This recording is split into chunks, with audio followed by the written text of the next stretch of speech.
What is up, YouTube? Today's video is going to be on the Ranger RS500D. I think that's what it was. RS500. Yeah, it's RS500D. This is spray wash cabinet. This is the parts washer we use for generally everything. So I want to give you some pros and some cons that I like about this machine and what I don't like about this machine.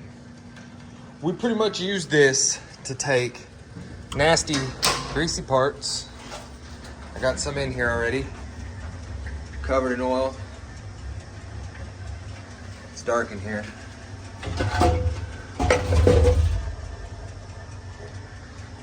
See some of the stuff on the outside, the grime. Now, this isn't perfect. This is a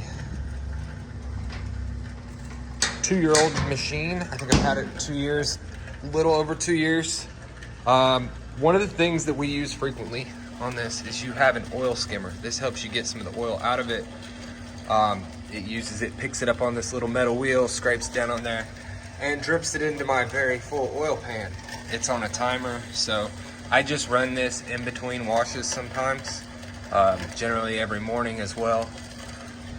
Some of the stuff that I don't like about it is what we'll start with. So one of the things I really don't like is, as you can tell, there is absolutely neither one of these lights work for it. There's absolutely nothing you can do to tell if it's on or not. So you have to come around the back side of the unit and flip the breakers on. Kind of a pain. It is 230 volt or 220. I don't remember. My electrician, he hooked it up. Yeah, it's something like that, 220, 230. And so this thing draws a ton of power. Takes about 50 gallons in there, and that kind of recycles through, shoots out these little beams. One thing I really wish they would have done, and maybe I'll get around to it sometime, is put some kind of light on this. Maybe I should have just wired the whole thing to a switch. So there was a switch at the other end of the shop to kick it on and off, but I did not. One of the other things that's really difficult is cleaning this. There's a drain valve on that side. I've never hooked up like a 2-inch. So what I do is I have to pull this rack up and out, which is a task in itself, just because it's held in there pretty well. The shaft is like 8 inches long, going down in the middle.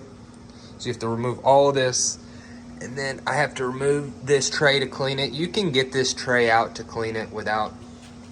Otherwise, you do have to be very cautious of cleaning it. It's been a little over a week. I wash everything in this now, and you do have to be cautious of keeping it clean, because as you can see the debris that's in there. If all you're washing is engine components, you probably won't pile up like me. I wash some of the outside components like plastics and stuff in here. But one of the issues I've had is it filled up with too much. Water wouldn't drain, and it drained all. That's what all that white stuff is. Drained all on the outside. So another con, and if you look at the reviews for this machine, this is actually pretty common. The paint around the door seal, or powder coat, I'm assuming it's paint because it peeled like this, has peeled. Now, all of this has peeled within,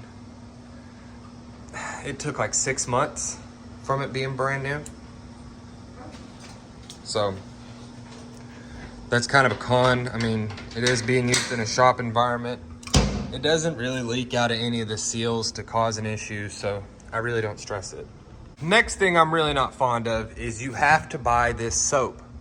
Now, buying it from Ranger is expensive. I actually buy mine from Summit Racing because their shipping times are pretty quick.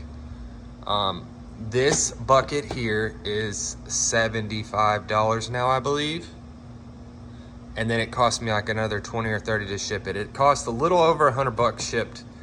This bucket runs two you can clean this thing out twice. That's about what I get out of it.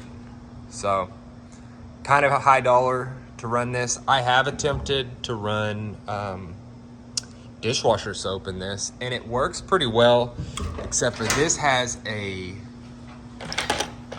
something in there to keep it from rusting the metal parts out.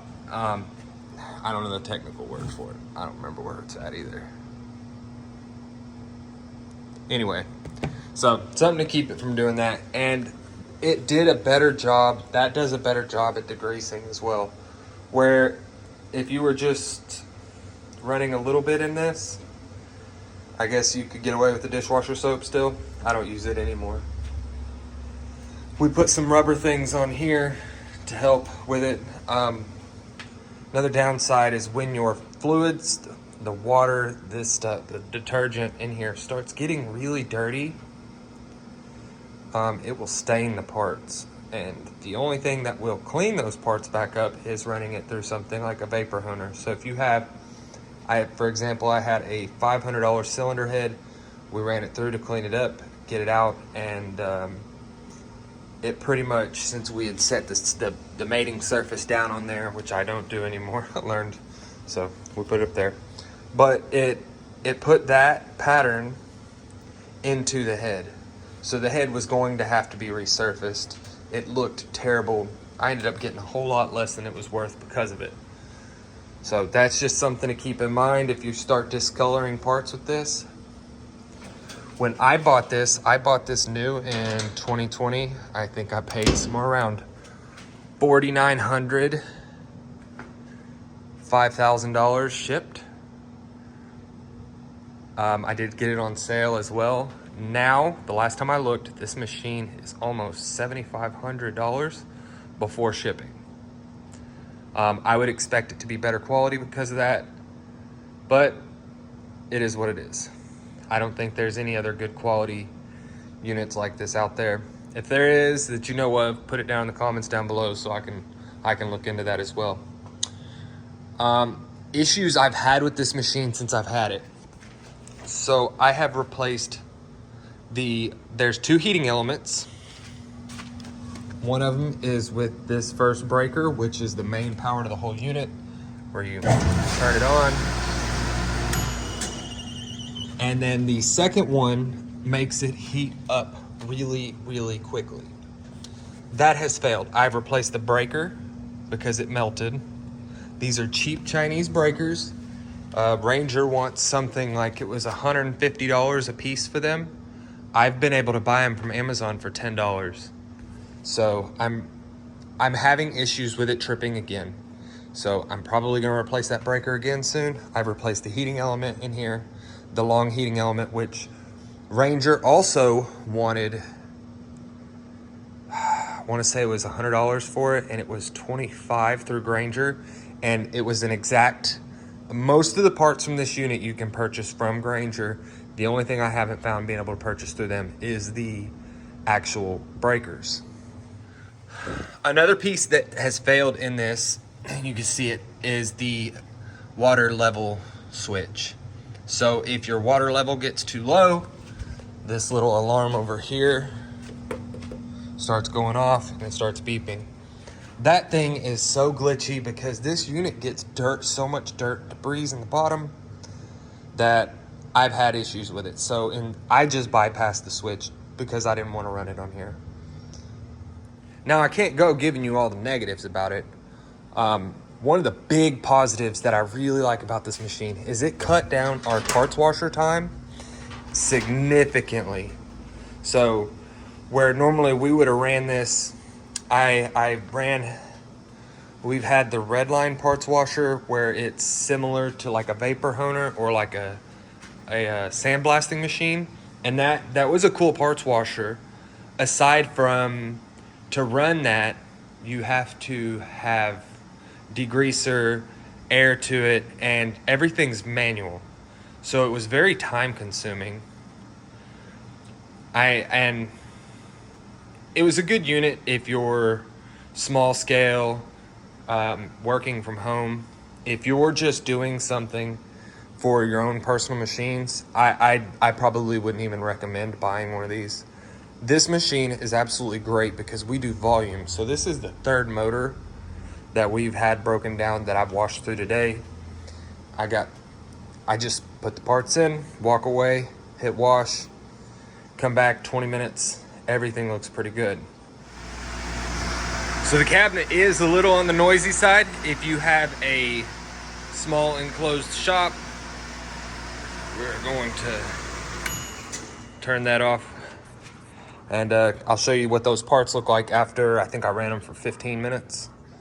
One of the things I do really like about this unit is it is very well built, solid. Some of the electrical stuff, I'm a little happier with it once I found that I could purchase the parts from Grainger a whole lot less than from Ranger, because I don't want to pay for what Ranger actually wants, or bend pack. So usually when you open it, you gotta stand back a little bit. Lots of steam, that'll hit you right in the face.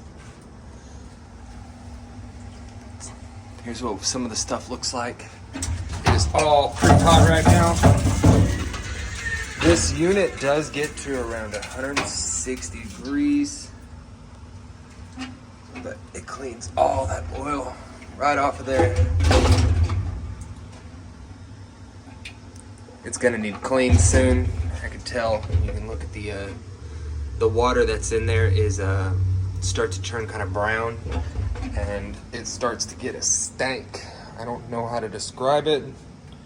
At one point I thought something died in the shop because how bad this stunk.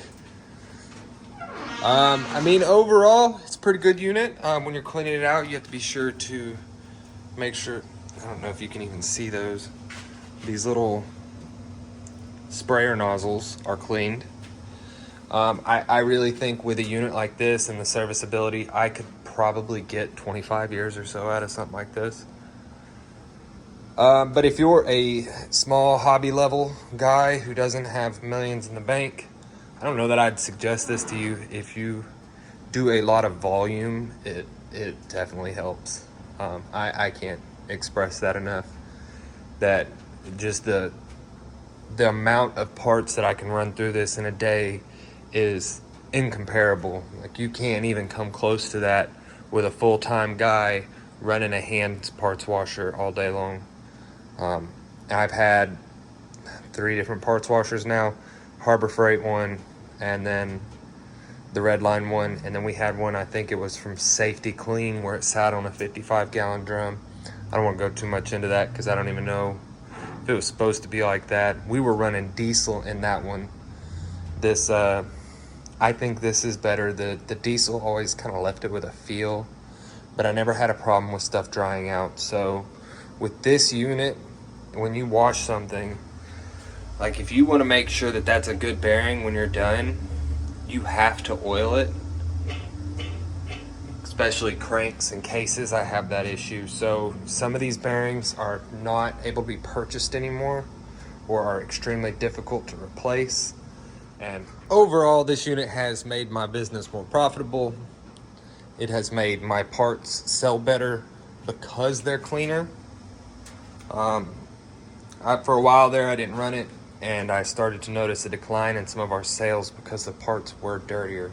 So we're able to get more money per part cleaning them, and I'd say we're worthwhile on the cost. This thing's paid for itself. Not to mention anything I buy for myself personally, it makes it a breeze trying to, stick it in there, walk away, come back 20 minutes, you're good to go. Thanks for watching. Like, subscribe, and let me know your thoughts. If you have a Ranger 500, or if you're thinking about buying one, maybe I missed something, a question you have. Reach out in the comments down below.